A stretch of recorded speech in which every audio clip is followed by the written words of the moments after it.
She is not Jibaro, she represents Siren. The Deaf Knight is Jibaro. In ancient Greek mythology, sirens used their enchanting voices to mesmerize passing sailors, causing their ships to crash. In the forest, there was a noble group of knights from Spain, as evident from their armor and saddlecloth. Their knightly spirit led them to have elaborate gear. As the troops prepared to rest by the lake, the Deaf Knight sneaked away from his companions, and found a small piece of gold.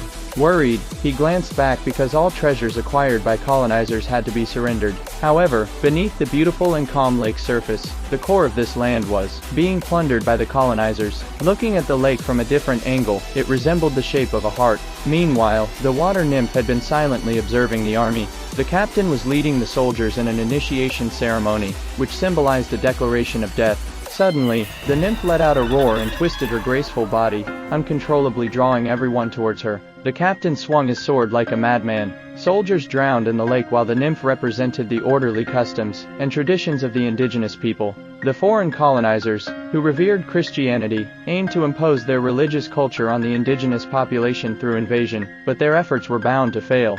At this moment, the Deaf Knight in the distance made the nymph feel uncertain. No matter how hard she twisted or how loud she roared, the Deaf Knight remained unaffected. The insecure nymph disappeared into the lake, adjusting her mindset. The panicked Deaf Knight tried to escape but ran into a tree and passed out. During the night, the nymph reappeared and approached the Deaf Knight, caressing, embracing, and intertwining with him to symbolize the indigenous people's closeness to peaceful outsiders. The next day, as the Deaf Knight woke up and looked at the nymph, he tried to grab her as she hurriedly left. However, he was scratched by her scales, which turned out to be made of gold. The Deaf Knight's eyes turned red, and he chased after the nymph.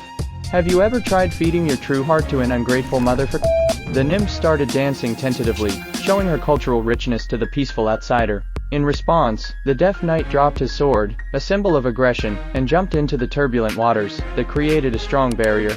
They moved closer to each other. The nymph showed her beauty to the Deaf Knight, hoping to integrate with this outsider, but fueled by greed, the Deaf Knight with bloodshot eyes suddenly tore off one of the nymph's scales. The passionate kiss from the nymph was met with a headbutt from the Deaf Knight, illustrating that the fusion of two cultures would be impossible. Two fundamentally different ideologies can never reach a common understanding. In the end, like the others, the Deaf Knight sank to the bottom of the lake. Though he could plunder a great amount of treasure, he couldn't change the course of nature and history. The religious beliefs of the outsiders will always be rejected by the local mindset. The director of this short film, Alberto Milgo, created it as a means of self-reflection,